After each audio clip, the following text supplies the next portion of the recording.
So back in 2022, Thailand became one of the first countries in Asia to decriminalize marijuana. Because of the country's reputation as a Western-friendly business and tourist destination, many believe that it would soon become the marijuana mecca of the East. The country immediately saw an explosion of recreational use and the launch of tens of thousands of cannabis cafes and retailers enabling it, prompting public concern about its abuse.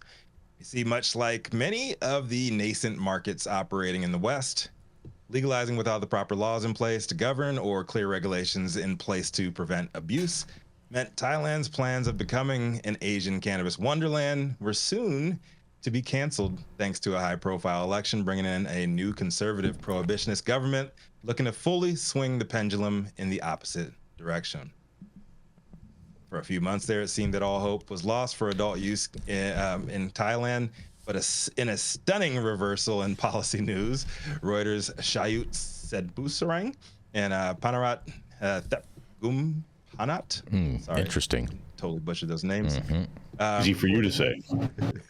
Reported that Deputy Premier Anutin Sharn Virikul, whose party was instrumental in pushing for marijuana liberalization, said Thailand's new Prime Minister Sretha Thavisin had now agreed that legislation was the appropriate step to take. Can we get a round of applause for the evolution of Thailand? They evolve so much quicker than we do here in the West. I'm sure money has nothing to do with it. The government has maintained recreational use of cannabis was not allowed, and Sretha, who belongs to a different party, had said that he would recriminalize it due to concerns over abuse, with an exception for medical use and research. Newton's Boom Jai Thai party, the second biggest in the ruling coalition, has advocated for marijuana for health and economic purposes, but officially not for recreational use, and has argued against recriminalizing it. Nataborn Buamahuaku? These names, man. All right. A managing partner at government affairs consultancy Vero Advocacy said that the latest development indicated that there is now better coordination between parties and government on the complex cannabis issue. The policy reversal reflects greater alignment between coalition parties when compared to last year when the government was formed, Nataborn said.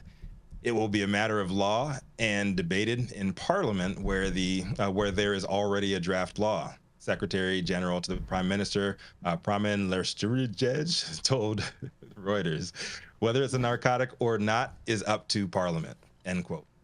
A draft law on marijuana was submitted to the legislature under previous administration, but Parliament was dissolved ahead of the election year without a vote taken.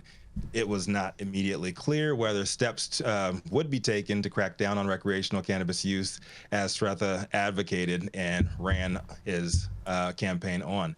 But as I always say, follow the money. Eagle-eyed spectators could have predicted this about face coming from a mile away, per the article. Since the initial 2022 movement, Thailand has seen rapid growth of a domestic retail sector for marijuana and now has an industry projected to be worth up to $1.2 billion by next year. Not far out in the future. There's just next year. So there's no way that this new administration would resist that kind of cash flow and the influence that would come along with it.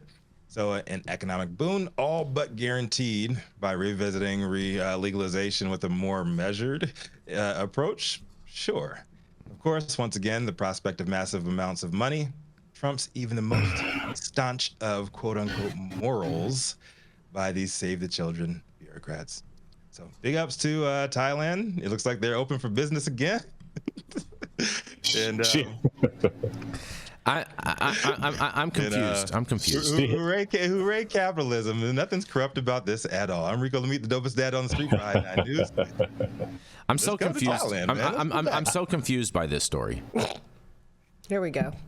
So how long is it going to last this time? Can you read it again, Rico? Yeah, can you just give me like the synopsis on this? Just until the checks stop coming in. So the synopsis is they legalized last year. New government came in. And said like, no, we ain't having this shit. Right. It's against the children aren't safe, and all these thugs are everywhere. And they said we're not gonna have it. So a couple months later, what happens? They just open it back up. All right, so what you're telling me is that they have reversed course on their medical only stance and are allowing for adult use sales. Everything going forward. Yeah, they're saying that they're going to regulate it, and everything's going forward as it was before. They just said they're going to have more regulation in place. I'm willing to bet. I'm willing to bet that one of these guys from their government took a trip out to New York. Yeah. And just basically saw the shit show and said, "Hey, it looks just like at home to us, except without all the scooters." I'm willing to bet that one of these guys from their government got a visit from a guy who probably had a lot of money tied up in recreational cannabis in Thailand, and they, had a gentlemanly discussion, maybe at a country club or over some scotch, and maybe they had an elephant ride. Or a deposit. I'm going to bet the opposite. Is that a metaphor, Jason? No. Just, what I mean? God. They just had a Really? conversation. They're out just, what I'm saying, riding the elephants. You know what I mean? What the fuck? I'm going to bet the opposite. I don't think it had to do with any country clubs or scotch or anything. I think it had to do with the fact that somebody in public policy realized the genie was already out of the bottle. They couldn't put it back in, and the cost of trying to regress was going to be worse than trying to figure it out. See, that's possible. I don't know. Governments seem to waste money all the time. Yeah, I'm pretty sure somebody got paid, man. I think somebody got paid off. I mean, somebody got paid off. Right? Yeah. Because Someone got paid for sure. We're looking at a government that was taking businesses from people like just, hey, fuck it, you're doing well, this is ours now. We're looking at a terrific amount of corruption. So I don't think that this was just like, hey, you know what? I woke up this morning, I'm going to be fucking reasonable, because that's too much like right for any government entity. Nobody's going to be like, well. Yeah, I would agree with that. Sorry, Yarrow. Exactly. Yeah. They are a very accommodating culture over there. I've been to Thailand, and I do think that there is a benevolent world in which they went, wait, this is already a fait accompli. This is done. What are we doing? Why are we beating our head against the wall? The tourists love it. People are making money. Carry on. About the kids. I agree with what Emmett Otter says in the chat. He says they just said Phuket. I mean, I think that me and Yar are going to have to agree to be same, but different. Mm-hmm. All right, so transparency.org ranks all of the countries, all of the global countries on corruption, this corruption index, and out of a score of 100. Where's Ukraine at on that? Countries ranked here, Thailand is 108th. And how does Donald score? He's not a country. He's number 180. He is a country in himself. Oh God. Chuck Norris. Never mind. Yeah, Trump has replaced Chuck Norris for all the memes purposes and whatnot, just in case anyone didn't get that update. Sure, man. Yes. Yeah. What y'all gonna do about Kamala, though? We don't need to do anything about Kamala. She's gonna fizzle out herself. We'll call Montel Jordan to come talk to him. Yeah. Y'all scared? Hey, no one's scared. I don't think anybody's scared of her. No. I don't think anybody's scared of her. I think the frothy exuberance that it's going to leave real quickly. I think the Democrats just handed the Republicans a win. And I think the fact that they, in this historic about face 3 weeks after quit, the fact that they didn't revert it back to a primary style where they could pick the person who had the greatest validated support from the populist base of that party is a bastardization of what these parties profess to do in order to put their best candidate forward. I don't think there is a world in which November 3rd, Democrats are going to feel happy about this choice. No, I agree. And I love to see women and minorities win, but I hate to see a diversity hire, and that's unfortunate here. Like, that's just, I don't think that she's qualified. I don't think you don't think that what? She would, huh? Well, no. How is she not qualified, please? Oh, really? How is she qualified in the first place? Rico, do you think that she's strong enough to go into meetings with people like the leaders of China and things like that and strongly represent the United States How is Donald Trump ever qualified? Donald Trump's 100% qualified than Donald Trump. Not even close. No. You're living in a fantasy world right now. She's a DE. No, anybody black or a woman in any position is automatically now a quote unquote DEI hire. No, you need to and absolutely you're not going to put me into that corner, Rico, because I am a black woman. So don't try to let's not race bait, and that's the problem with this, and that's probably why she was put up. Because if you don't vote for her, you're now racist. And I identify as a black woman, but that's not what we're talking about this morning, is it? DEI hire, okay. Donald Trump is a DEI hire. He's a reverse DEI hire because he represents the old crusty white men that we need to get out of the country, right? So got to keep them in place. You're so over the top today. Did someone not give you your medicine? I don't think she's a DEI hire, but I think that the equivalencies between her and Sarah Palin are very painful. Why do you think she got that position in the first place as vice president? It was DEI. And they needed to put a woman of color on the ticket with an old white man. Yep. But they messed up because the woman of color who should be the presidential candidate from the Democratic Party is Stacey Abrams, who has substantial backbone 100%. and who has shown herself to be loyal to the party, and she would have loyal helped to the with voters, Georgia. and loyal to 100%. access for all people to be able to participate in the democratic process. And so if Yarrow, you are a Democrat, you should be upset about this. Hey, Yarrow, a counterpoint there is Joe Biden has been half dead for the last 2+ years.